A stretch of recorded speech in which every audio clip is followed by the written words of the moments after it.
Good morning. పేద పిల్లల కోసం కేంద్ర ప్రభుత్వం అయితే ఎన్ఎంఎంఎస్ అనే ఒక స్కాలర్షిప్ స్కీమ్ అయితే ప్రవేశపెట్టింది. ముఖ్యంగా వచ్చేసి ఇది సెప్టెంబర్ లో నోటిఫికేషన్ వచ్చింది. మరొకసారి కేంద్ర ప్రభుత్వం ఈ యొక్క డేట్ అయితే మళ్ళా తెచ్చింది. అక్టోబర్ 11వ తారీఖు వరకు ఉంది. అదేవిధంగా ఈ ఎగ్జామ్ వచ్చేసి నవంబర్ 23వ తారీఖు ఈ ఎగ్జామ్ ఉంటుంది. ముఖ్యంగా దీంట్లో సిలబస్ ఏముంటుందంటే మీరు సిలబస్ ఉంటుంది.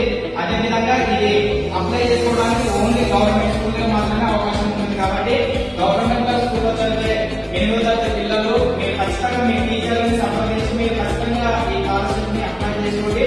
దాదాపు అంటే కేంద్ర ప్రభుత్వం దాదాపు 1,00,000 మందికి స్కాలర్షిప్ ఇస్తుంది. అదేవిధంగా నెలకి 1000 రూపాయల చొప్పున అంటే 9th క్లాస్ నుంచి అప్ టు ఇంటర్మీడియట్ వరకు ఈ యొక్క స్కాలర్షిప్ వర్తిస్తుంది. దాదాపు అంటే 40,000 నుంచి 50,000 వరకు ఒక విద్యార్థికి వస్తుంది. కాబట్టి తల్లిదండ్రులైన వారు మీరు ఎవరైనా పిల్లలు 8వ తరగతి చదువుతుంటే మీరు ఖచ్చితంగా వాళ్ళ టీచర్లకు సంప్రదించి ఈ యొక్క స్కాలర్షిప్ కి అప్లై చేసుకోవాలని తెలియజేస్తున్నాను.